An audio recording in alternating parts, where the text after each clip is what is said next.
Okay, so about DWTC, I've never actually been in that. We're now sitting in your kitchen of your apartment. Yeah, you really have a good view. Does it look like a lot of the other skyscrapers in Dubai? No, Why? Why does it look different? because it looks old. I mean, I have this way of distinguishing things that are jadid and old. I like mixing up languages. Do you know this was the first skyscraper in the Middle East? I did not know that. Yeah. Well, it isn't a skyscraper. It was at the time.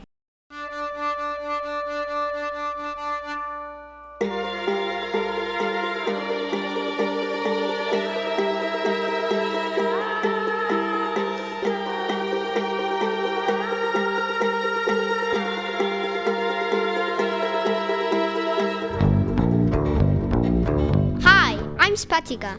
I'm 8 years old and I'm here with my friend Liz. Hi. She's from New York and together we're discovering new old things in Dubai that have been around a lot longer than I have. In each episode, as we dig beyond what we see and what we know, we track down people who are connected to our topic to ask them questions. Tell me more. That's right, we ask them to tell us more so we can discover new stories. New stories about the old, remember? Our first episode looks at Dubai's first skyscraper, Dubai World Trade Center.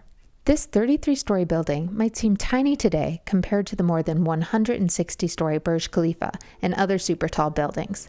But when DWTC opened in 1979, it was the tallest tower in the Middle East, and it sent a signal to the rest of the world that Dubai was open for business.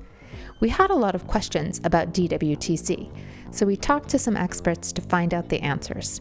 Listen as architect and writer Todd Reisz, photographer Hind Mezaina, and DWTC's first employee, Guillmard, tell us more.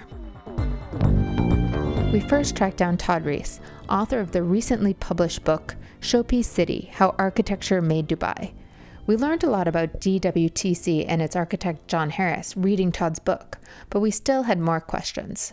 So, are you interested in the architect or like? Not really the architect, but because we know the architect. We do. It's true. So why ask it? Yeah. I mean, if we... But We wait, know- that comes back to the point. Maybe our listeners don't know. We can always when we I think whether we ask a question or not should depend on whether our listeners might know or not. How did you get interested in the WTC? I mean, isn't everyone interested in WTC? I mean, Spatika, you wanted this to be one of the first podcast episodes. Actually, the first. Okay, so I'm curious, why do you think it's an important building then? Well, because it's old. I mean, I've seen pictures in its time, and it was just a building standing and Sheikh Zayed Road, but otherwise everything was sand. Yeah, I mean, I never got to see it that way. So the first time that I saw the building was in 2005. So I saw it before you did. Well, I wasn't born at that. Age has its advantages, right? You know, this building has a long history in Dubai. You know, where we think of all those other buildings on Sheikh Zayed Road. They're all built with, shiny glass and reflective steel and lights coming off of them. And then there's this building. It's white and it has kind of dark shadows. It's kind of small. It seems small in comparison to the rest of them. So yeah, it was for me. I'm always curious about cities and how they grow and how they change over time and who changes them. And I was just curious what motivated people to make this building. Was it meant to be the tallest? Yeah, that's a good question. So there's no record of the ruler of Dubai saying, I want the tallest building in the Middle East. There was no kind of, proclamation that it was going to be that way. So the architect is John Reisz, and he gets the project and he's told to make an exhibition center. And so he comes to Dubai with the first proposal of about, I think it was maybe 2 or 3 buildings. They weren't very high. They were like 7 stories, 8 stories high. And the ruler of Dubai sees this and says, no. I want a tall office tower. But no one says how tall is. So John Harris packs his bag. The model gets left in the city of Dubai, and he goes back to London to think about it. At the same time, around 1974, there was somewhere else in the world making the tallest towers in the world, the World Trade Center in New York City. You know this building, these two buildings? No, but Liz was actually telling me about the New York World Trade Center. So the World Trade Center in New York was going up as the future tallest buildings in the world. And so these were actually a model for the World Trade Center in Dubai. John Harris came back to Dubai, shows the ruler the new plans, and it's for a 33-story tower. Everyone's, yes, great, let's do it. But then did he say it was taller, and is that how it became 39? Well, 39 is a tricky number. But yes, it was said in the press that it was 39 stories high. But this is a question to you, Spatika. Do you think the rooftop is a floor of a building? Well, as long as it's an observation deck. Yeah, so an observation deck you consider a floor. What if it's a helipad? Well, a helipad isn't really a floor because it doesn't really have any height. It's true, yeah. So that's the kind of tricks that were going on. You can see it from the house over here, but I've never seen a helipad. Well, you know why? Because they put a TV tower on it. So in the end, they decided to make it even taller by putting the 25-meter television tower on top of the tower. So it's no longer a helipad. So it used to be. It was proposed as one, but pretty quickly after they finished the roof, they put a television tower on top, which then increased the height from 150 meters to about 175 meters. Todd mentioned that he went to the top of DWTC with his friend Hind Mezaina. Hind is a photographer who likes to take pictures of old Dubai. We met up with Hind at my favorite park, Al Khazan Solar Park. We're going to do an episode on the park, but back to DWTC and Hind, who told us about her trip to the top. Did you go to the top and take a photo? I did indeed go to the top, the very top, which is like there's a restaurant and it's a meeting joint, and they have a floor above it, which is just views of Sheikh Zayed Road. And I heard they use it to host parties and events. Like the person who took us up said that's where they would host the New Year's Eve party for the DWTC members. So I'm like, well, I was never invited to that party because it would have been a cool spot to party and, you know, for the New Year's and see the fireworks.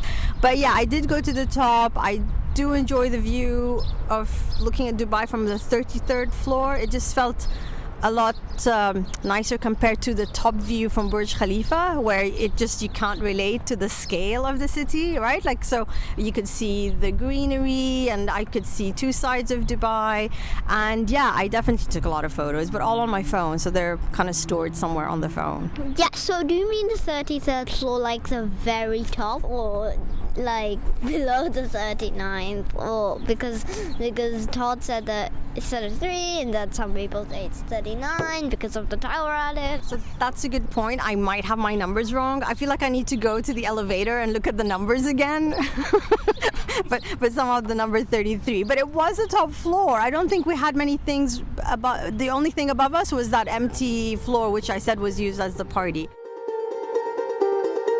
Okay, so we sorted out the question of height, but I wanted to know what it was like to work in the tallest tower a long time ago.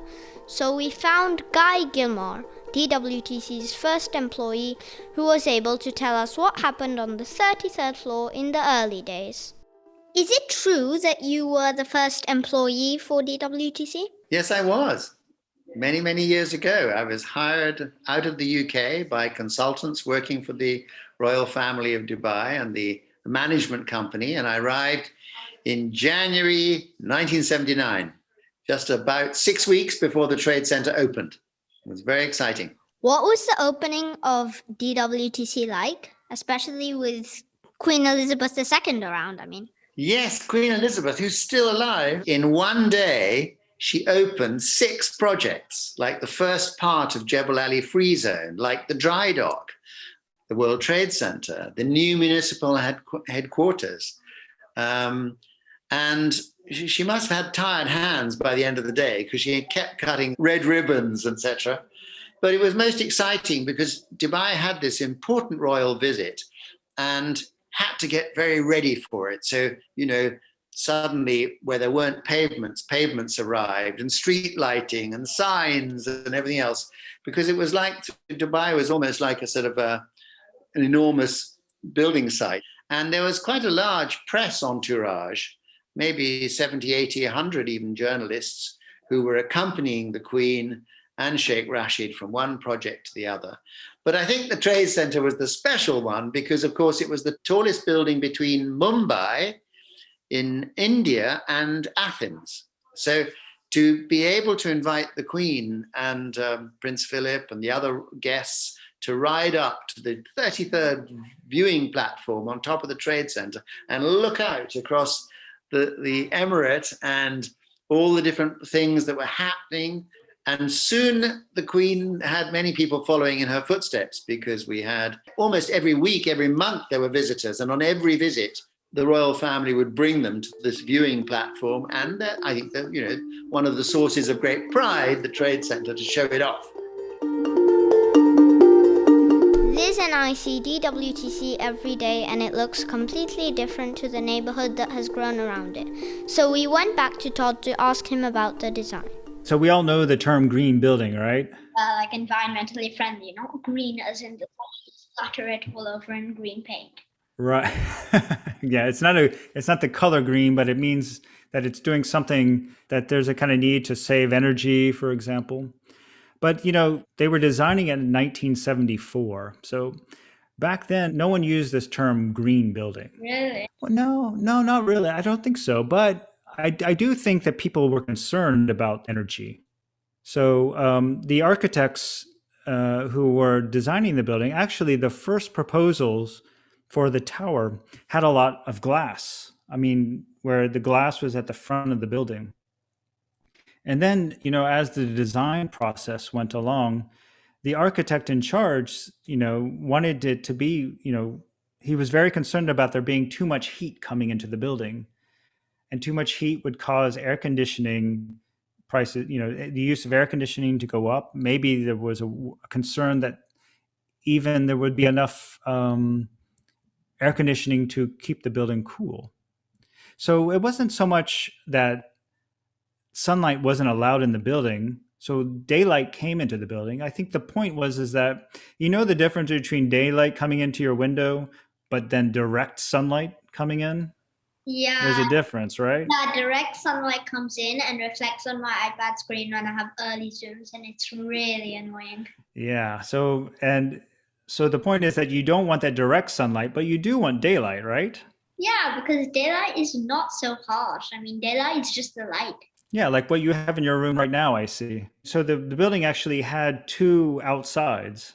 So there's the exterior concrete building that you see from your house, from your window.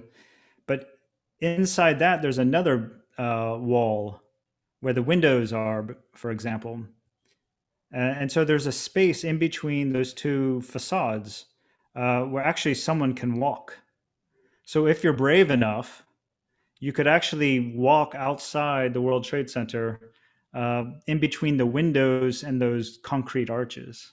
Is it dangerous? I mean, could you fall out the arches? Yes, I've been up there, and all that's protecting you is that there's a wire cordon from one column to the next.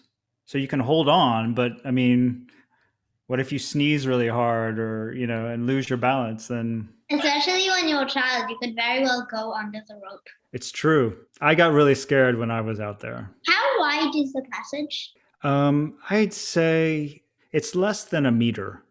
What? Yeah. No, I'm not brave enough to go. Less than a meter is less than my height. Yeah. The idea was too is someone could go and walk along there and wash the windows on the outside. How did they handle safety in the building when it was built? Because they couldn't have all these modern fire hoses, sprinklers, safety blankets. There was something kind of crazy about designing the World Trade Center, and that was there was no there were no rules and regulations about what to do in case of a fire, how to design a building for a tall building for a fire. So, and everyone was really scared. So there was a famous movie at the time. So, when like everyone's talking about one movie? Yeah. Well, in 1974, everyone was talking about a movie called The Towering Inferno. Do you know that movie? I don't know that movie. It's not a good movie to watch in a tall building, but it's about a big fancy new skyscraper is finished and a fire breaks out and they can't get all the people out from the top they're all at the top of the building and for a big fancy party, and the helicopters can't get the people out and the people are stuck. And so a lot of people in Dubai who were advising the ruler had seen this movie. What are we can't have a building like this. And, what happens when, a fire? So the architect comes and says, don't worry. We will make sure that there are so many ways to get out of this building. Can't you just make it fireproof or anything? Well, yeah. I mean, there are certainly things you do with the materials to make them, the structure itself, fireproof. That is certainly part of the safety, right? So you make sure that your building's not made of cardboard, for example, right? And so yeah, there were sprinklers. So okay, so you're in a building, you're at the top floor, and we're always told we're not allowed to take the elevator, right? If there's a fire. Yeah. Well, there were 6 ways you could get to the bottom, to the ground, using stairs in the World Trade Center. There were 2 in the core, so in the middle, near where the elevators were, in the middle of the building. It would take you, 2 of them would take you all the way to the ground. And then there were 4 more. And those 4 were on the 4 corners of the building. You're like climbing down like into a submarine, except you're 30 stories above the ground. And these are scary. I've seen, I got up close to them and I said, okay, maybe if I was worried about my life, I would go down these. Otherwise, no. So it's literally like there's a hole in the ground with a ladder going down to the next floor. Then you get to the next floor and then there's another hole and you take the ladder down to the next floor. Isn't there some ejection option? Like you have parachutes and then you can... Exactly. They should have that when you enter the lobby of the building, you get a parachute pack.